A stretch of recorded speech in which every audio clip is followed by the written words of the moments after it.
Apartments in huge Albany Park fire that also destroyed gym, brewery owned by landlord with history of violations. The fire started in a building owned by landlord Gary Carlson, who owns at least 60 buildings around Albany Park. Aside from hundreds of building code violations, his buildings have been the sites of deadly shootings and other issues. Albany Park residents are reeling after an extra alarm destroyed two beloved neighborhood businesses and left several people without homes Monday. The fire broke out about 3:30 a.m. in a multi-unit residential building in the 4300 block of North Richmond, according to the Chicago Fire Department. Neighbors and witnesses said the fire started in a three-story building on the corner, 4337-39 and Richmond Street, and quickly spread to the Twisted Hippo brewpub, 2925 West Montrose Avenue, and the Ultimate Ninjas Gym. The cause of the fire remains under investigation. Fire officials said the buildings housing the gym and brewery must be demolished. Neighbors reported hearing explosions in the brewery as the fire raged inside. One side of the building collapsed, dropping bricks atop parked cars and crushing them. A 60-year-old man suffering from smoke inhalation was taken to Swedish hospital in serious to critical condition, according to the fire department.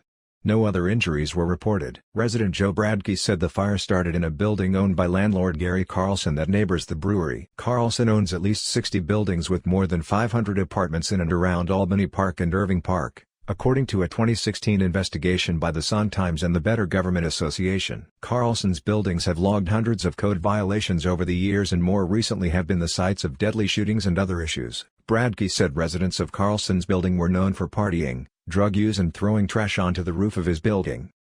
State Representative Jamie Andrade also believed the fire started in the building owned by Carlson. "You had a bad feeling that something was going to happen with that building, and it did," he said. Monday night, however, the fire department tweeted that the fire's point of origin appears to be between the commercial and residential building.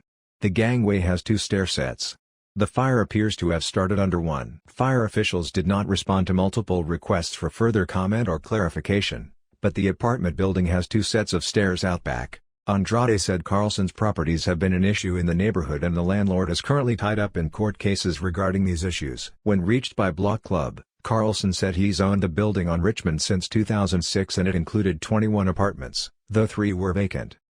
"I'm sorry it happened and my sincerest apologies to those affected," he said. While Carlson denies the fire started in his building, he also said his employees had notified him on January 28 that someone had set fire to a dumpster in the alley behind the property. "I have a garbage crew that goes around to my buildings," Carlson said. "It could have been a firebug, I don't know."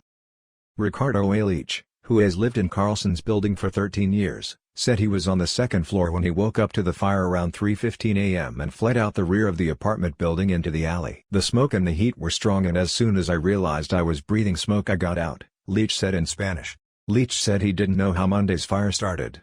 He and another resident were figuring out what they were going to do for housing since the building was so severely damaged by fire.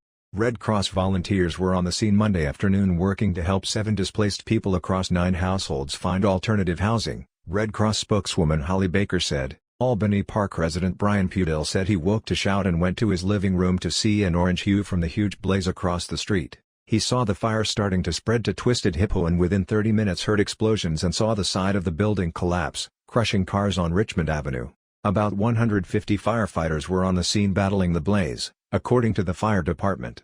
Crews had the fire under control by 8:30 a.m. and it was put out by 9:20 a.m. Marilee Rutherford, the owner of Twisted Hippo, said she got a call from a neighbor about the fire around 4 a.m. Monday. "You know, we've worked so hard to be a part of the community and give the space to the community," she said. "I just literally don't know what the future is going to look like. But I will say this, I'm so grateful for everything we have been able to build here, and it's all gonna be okay. We don't have problems. We have solutions waiting to happen. So we'll see how it all goes." The craft brewing world reacted swiftly to the news, with Microphone Brewing launching a GoFundMe to support Twisted Hippo just after the blaze was extinguished. As of 1:30 p.m., more than $45,000 had been raised to help the brewpub and its staff. "Our hearts are with our friends at Twisted Hippo today as they deal with the tragedy of an early morning fire that destroyed their brewery," Microphone posted to its Instagram account. "The Chicago beer family is one of the most supportive we know, so let's get those funds rolling in. Donations can be used to help displaced staff, cleanup, interim business needs, and, hopefully a rebuild down the road. We know that insurance doesn't start paying out immediately, so let's help now." Share away friends and show them some love. Though it was not immediately clear how many people were displaced from the blaze, Ald.